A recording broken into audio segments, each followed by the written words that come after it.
and welcome to the Holistic Health and Hormones podcast. I'm Ellie Huang, your guide to unlocking the secrets of vibrant health and balanced hormones.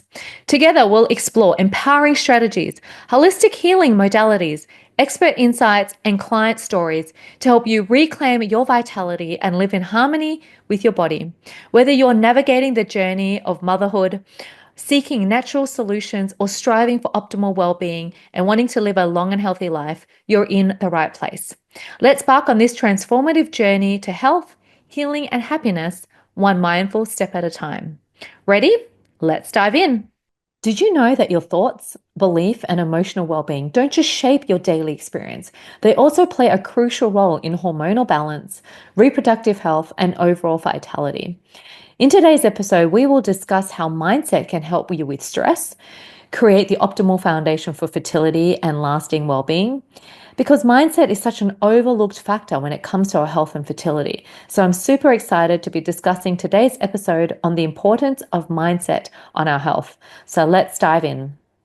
Hello, welcome to the Holistic Health and Hormones podcast. Today, I am super excited to have Maria Van Vuklas with us today. Maria is a leading mindset coach and mentor who specializes in empowering women to achieve success and integrating the approach of mindset mastery, psychology, and practical strategies. Maria helps her clients align with their personal values as well as creating a pathway to authentic and enduring growth. She focuses on addressing the core challenges facing women, which includes overcoming self-doubt, enhancing decision-making, and also for personal well-being.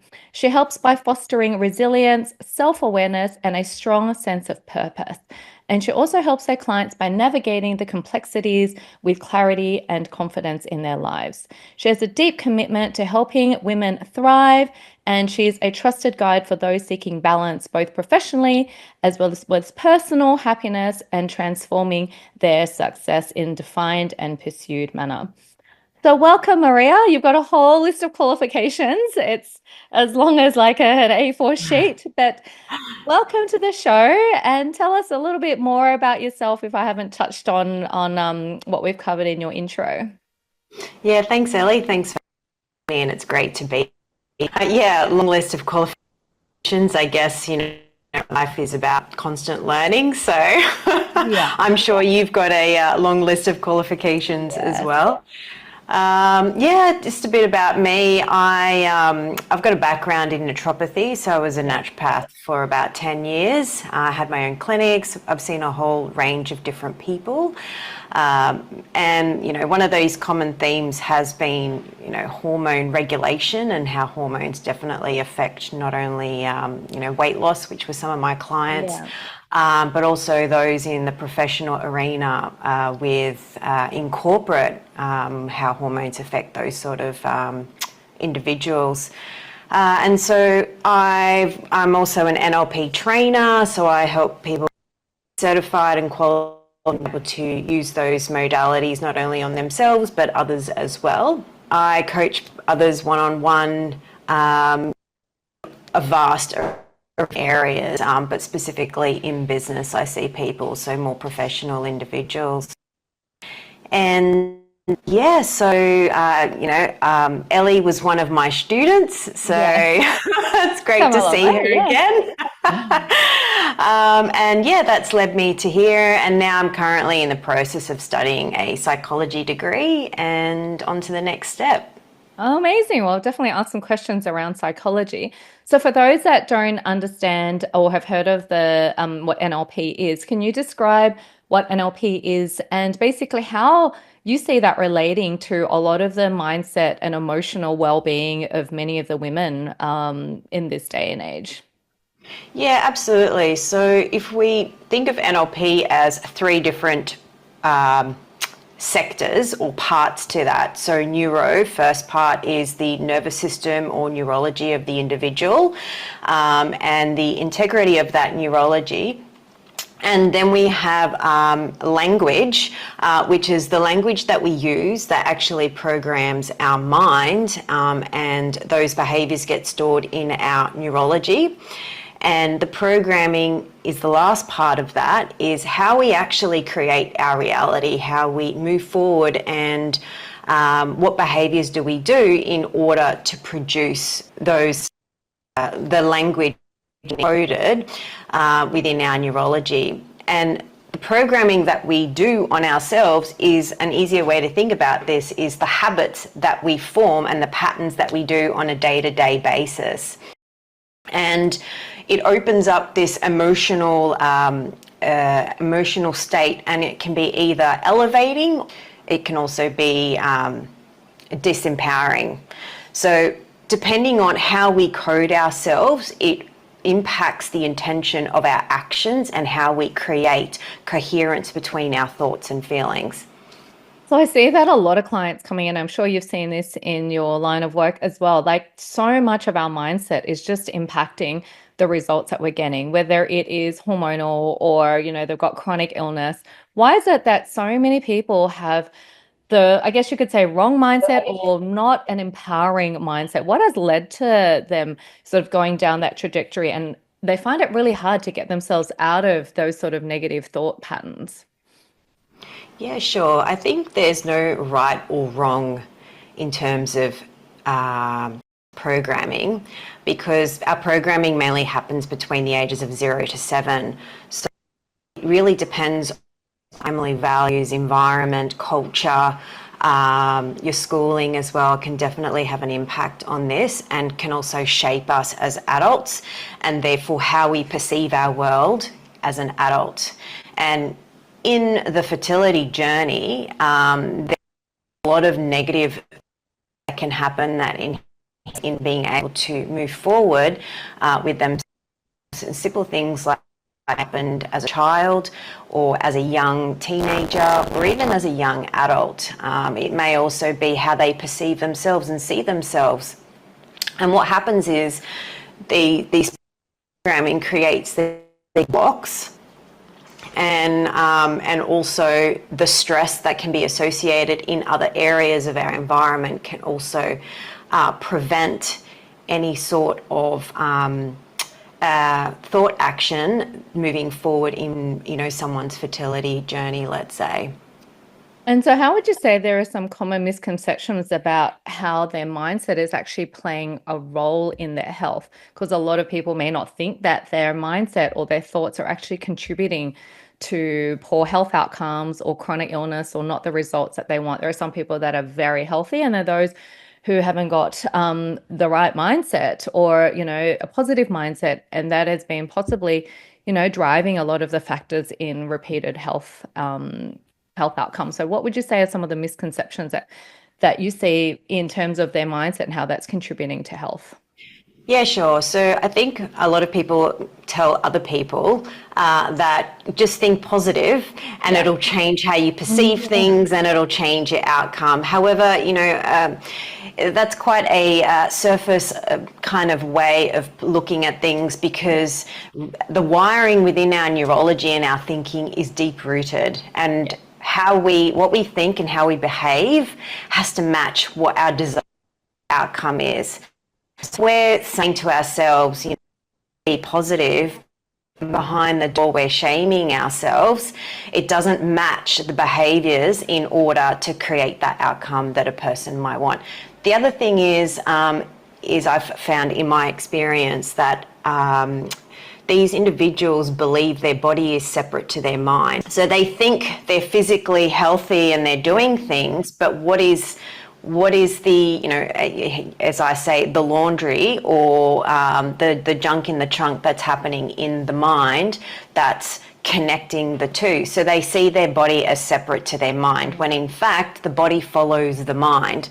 And that's the truth. It creates biochemical signals and changes and shapes our physiology by how well our mind is functioning in order to direct the body moving forward. The other one would have to be trying to force the outcome without fully surrendering to the process. So I refer to this as fixating or creating a negative attachment, where there's like a sense of desperation for things to happen, rather than just allowing the process to happen. And I'm sure in your experience, Ellie, you've noticed that people with fertility, they've been on a massive fertility journey with IVF, and then all of a sudden, for example, you know, they go on a holiday and they're relaxed, stress-free, and they come back pregnant. So So why is it that they're so fixated? I mean, I don't know. Why would you say that they're so fixated? And it's so hard. I mean, these couples, and especially the women, they want the baby so much, and they're just, it's like the more they do, it's like almost the harder it is, or they find they're struggling even more to get the outcome. But they so want it so bad, you know, it's all they're fixated on. They think about it 24/7, and it's impacting them so much. I can't sleep at night, you know. So how is all of that affecting based on, you said it's coming in from also a lot of the maybe what they've had in their childhood and a lot of the patterning and the programming. So yeah, what can they do basically without fixating on it to get sort of a shift in their beliefs and to help drive, you know, their outcome? yeah, so to be able to stop fixating on an outcome is to simply just make a decision and stop and just allow and surrender to the process. Because fixations tend to be driven by some sort of negative underlying belief or beliefs that, or values per se, is that have a negative attachment to them that drive them. And what happens is that repels the outcome and makes the fixation even stronger. And at times I've seen how this can become quite addictive for most individuals. And it actually does more harm than good on their physical body, because their body is trying to go through a process of creation and generation, and the mind is simply repelling that because it's telling it to go into survival mode. And it's another form of putting the body under stress. So it expels and it does everything to maintain survival mode. A way to be able to move past that is simply to become aware of your own beliefs, what you're saying to yourself associated with that outcome, and are there any sort of negative connotations or are driving that. So think about more empowering beliefs that promote more proactive, healthy behaviors in an individual, rather than, you know, being in that survival mode. And it's so hard because these women are just, they're so fixated. As much as you tell them not to think about it or to think of something, it's all that they can think about a lot of the time. So how would you describe like their unconscious beliefs and patterns are really challenging and playing a role in not just fertility, but in general health challenges for their hormones, whether it's a lot of the pain or endometriosis and stress that they're going through month after month? Yeah, sure. First thing is identifying that the body follows the mind, and the unconscious mind is the programs run 90% of reality. And these old patterns can keep someone stuck in these cycles of imbalance. So I think that would be the first point in becoming aware of that and knowing how the mind works, and then also what are the negative patterns that this individual might be experiencing. And these common ones such as self-sabotaging behaviors such as fear, just a resistance to change because it's so unknown moving forward, that there's a negative resistance to moving forward and becoming a parent, or even simply a changing of identity, or the expectation of what might happen in the family unit, unsure about that. So a whole uncertainty creates this fear and resistance, and any sort of like shame that may be associated from childhood traumas can also rise up as well. So we want to identify and reprogram these patterns to help unlock the body's natural healing potential. So what are some things that they could do to have that awareness, and what could they do to unlock some of these deeper beliefs so that they can, you know, move forward from things that might be holding them back? Yeah, sure. One thing I get my clients to do, and I tell everybody to do, is simply just keep a journal. Yeah. Keep a journal every day and spend some time with yourself for even if it's 5 minutes, 10 minutes every day, and build on that. And then just offload, unpack what's happening in your mind. And you want to shift from good enough, because it could be a belief, to I'm capable of creating life, or whatever that might be. So whatever the belief you're saying to yourself, talk is thinking about the most empowering belief, because the unconscious mind doesn't know the difference between what's real and what's not.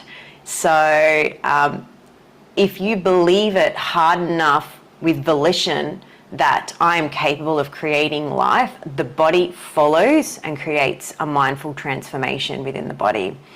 And we also want to shift any sort of guilt to gratitude. So gratitude practices are a really great way to be able to improve one's own self-care and reduce stress that we go through, you know, probably on a daily basis. And the IVF journey can be quite a stressful process, not only for one parent, but I think for the parent unit itself. So even doing these practices together creates a prolific effect within the home environment. That's so important, because a lot of the men take a back seat and they just let the woman make all the decision, but they've also got feelings and they may want a baby as much, but they might not know how to communicate, well, not as well generally as the women do so. But they've also got a lot of these beliefs and unconscious thoughts happening at the back of their minds as well. So yeah, that's a really good tip. How would you say that, obviously with shifting that mindset, can that have then a profound effect on their health? And like you mentioned, on the negative emotions, such as especially guilt and shame, that is a huge impact on one's journey. So how will releasing that then be able to really assist their health and fertility? So you said with journaling, are there any other techniques that they could sort of touch upon?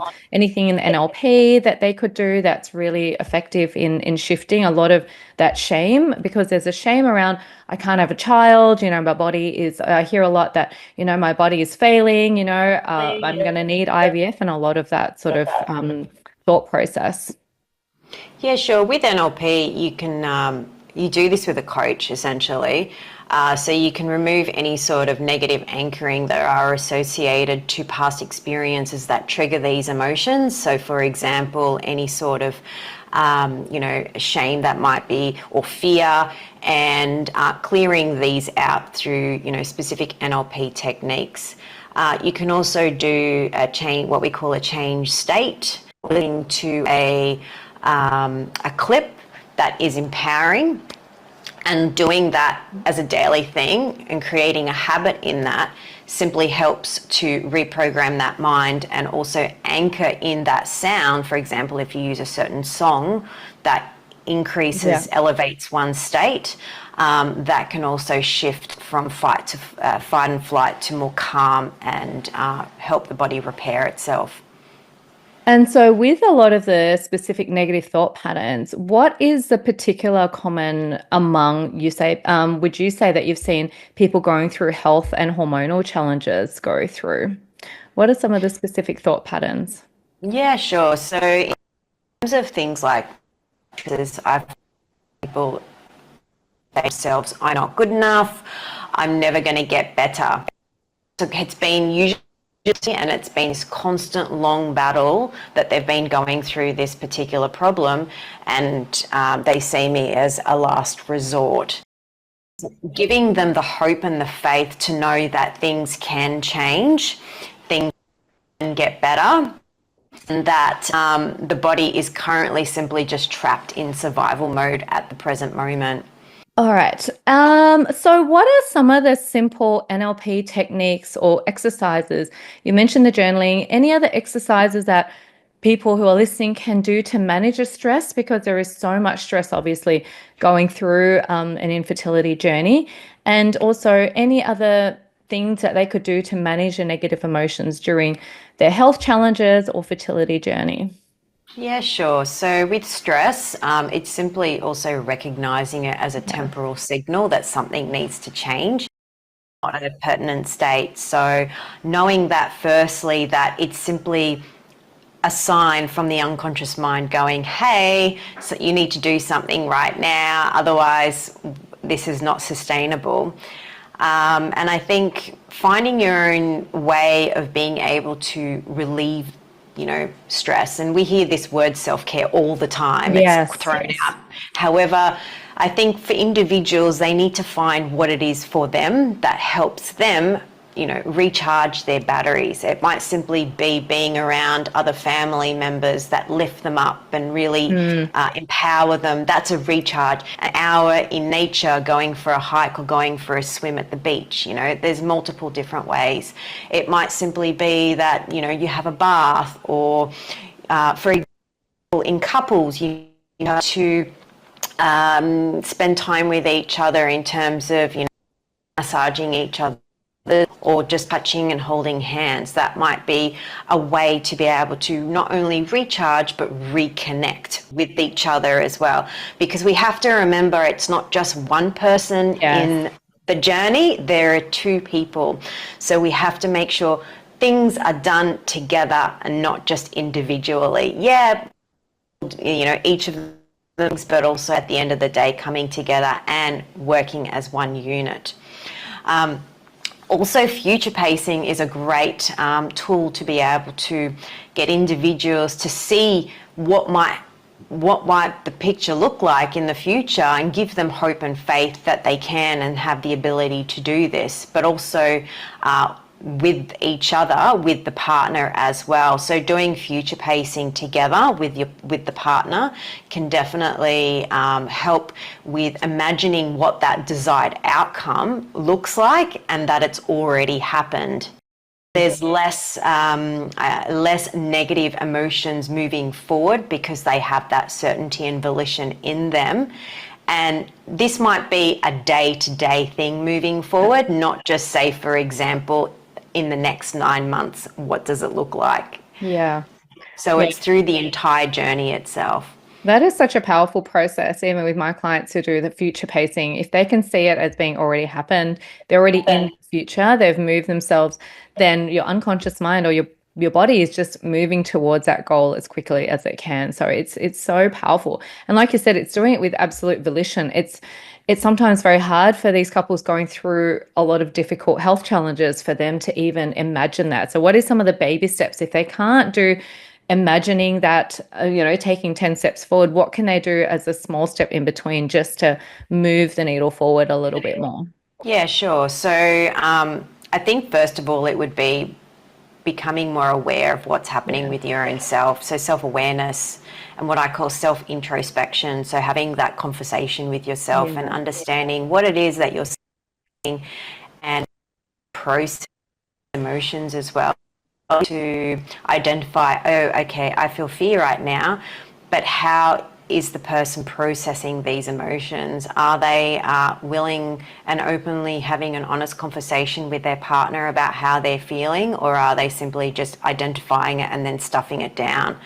So that would be the first port of call of being able to self-heal, and also then replacing this self-talk that they're saying themselves with more and more, I guess, abundant wording that brings the desired goal, and also getting them aligned where they're wanting to go. The other thing I forgot to mention was, so couples, when they go through fertility, they might have different values around parenting. They might have different values around family. They might have different values with what they want in their life, simple things like that. So sitting down with your partner and asking them what's most important to you about having a baby, and really getting to know the other person and how they process and perceive what their reality would be like when they have a child or going through the journey, and simply also changing to a different identity from being single or being, a couple to being a parent, because it's a shift in identity. So getting alignment within the couple, within the unit, makes a huge drastic change in terms of the success of the fertility journey. Because values drive so much. So tell us a little bit more about values and how that is so is impacts both in a personal life as well as in that couple. What are values? So for those that don't understand, what are values and how do those values need to be aligned for the couple specifically? What are values? Values are what we believe about ourselves. So that one value is held by a cluster of different beliefs. And what happens is when we are, say, forward thinking, we see the value. So what's most important to me about having a child, it would be legacy, for example. For some people, it might, when they think of legacy, it might be that I don't want to leave them really poor growing up or having health problems. So there's a negative attachment to that particular value. Whereas some individuals might say legacy because I want to be able to give them the best life they can have.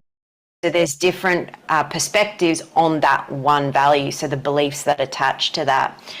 And with individuals, they might have the same belief, the same values, but what's attached to that value might be different. So being able to reframe how one perceives that value allows that person to become more forward thinking and positively aligned to that value. And when we have the same values between a couple, we're able to get the couple in alignment and on the same path to the same goal and outcome to that journey. That's really powerful. So many people don't even realize that their values are out of alignment, and that could be one of the reasons why they're struggling with, say, their fertility journey, as well as even values in health and in many aspects of our lives. Is that correct? Like, tell us about how values are impacting also not just health, but also if there's conflicting values in other parts, that can also be affecting their life in general. Yeah, I think that values are very context specific. So whether it be in health, whether it be in fertility, there's still different contexts. You can have a subcontext within a context, for example, and being able to identify, I guess the blind spots for the individual allows them to be able to rewire that and change that. And someone might have, be a prime example of health, but being on this fertility journey where they're fit, they're healthy, they eat well, they train, they've got a corporate job, for example, which, creates a lot of stress. But they've been on this fertility journey for, say, 1 or 2 years that they're unable to fall pregnant. We have to also look at where they're not allowing their body to heal itself. So, for example, past traumas would affect that, which create the beliefs attached to those values. So it's one thing to understand values in the context of having a child, but also a health as an overall, and what other contexts are related to that. So, for example, they may have been in past relationships where they were abused, created a trauma which has inhibited that particular, area to reproduce because they're still in that fight or flight mode during this journey. So trauma is a huge impact to their fertility journey. And if they've gone through major trauma, what are some of the things that they can do to help release a lot of that trauma and how that's impacting their health journey now? How they release it? Well, first of all, they probably wouldn't be able to because it's so deep seated. Most people are unconscious about what happens on a very unconscious level. You have to think of it like the iceberg, where there's only 10% showing on the surface, and there's 90% under that we're not aware of. As I mentioned earlier, 95% is run by the unconscious mind that is programmed. So we're not aware of what's happening 95% of the time. And the easiest way to be able to identify that is to simply get help. Yeah. So work with someone that's able to do that. So trauma is a huge part. So if they've gone through trauma, the best advice is to seek help and work with that trauma so that that's no longer impacting what they're going through currently. Because a lot of it, like you said, is deeply unconscious. Yeah, absolutely. Because otherwise, what happens is they get stuck in these negative loops, and they keep strengthening that wiring process, rather than rewiring those thought patterns and that dialogue to more empowered patterns.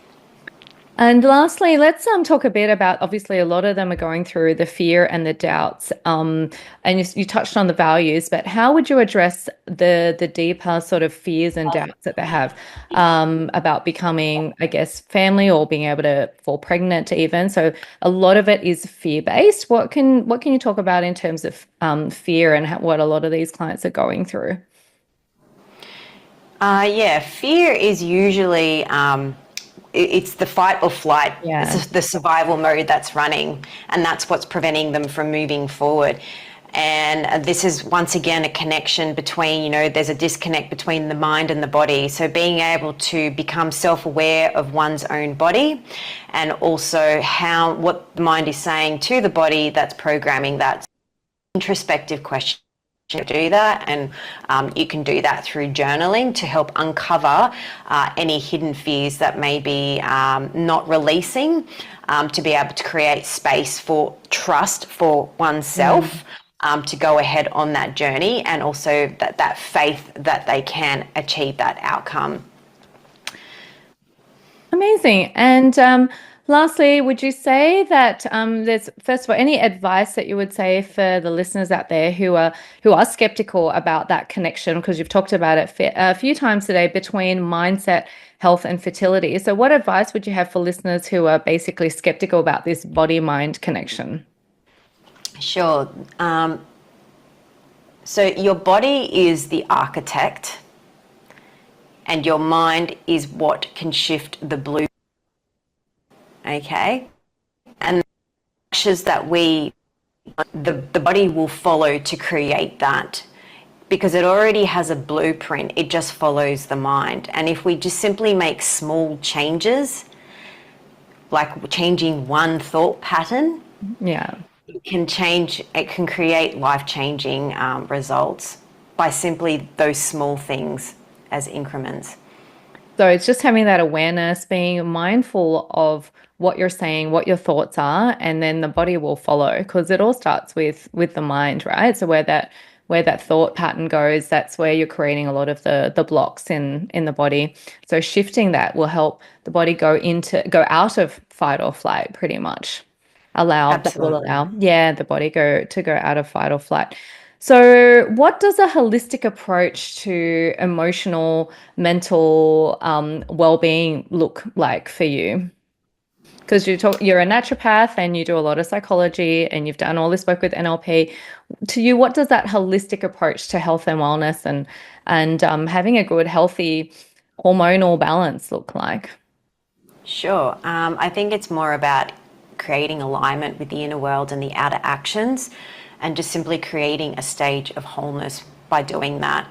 And when we integrate our thoughts and emotions, our body, physical body, and our spiritual body, it creates a unified intention for the body to be able to create the right support systems for procreation and generation, because there's balance with growth, with awareness, self-awareness, and also there's volition with decision making as well. That's another thing that keeps people stuck, is being unsure whether to move forward or to not. So they usually have one foot in, one foot out. So making a conscious decision and working with your partner to be able to create that vision that you both desire. Amazing. So, is there one piece of advice you'd give to anyone who's listening who are struggling with infertility, health, and other hormonal challenges? What would be, some piece of advice that you'd give to the listeners?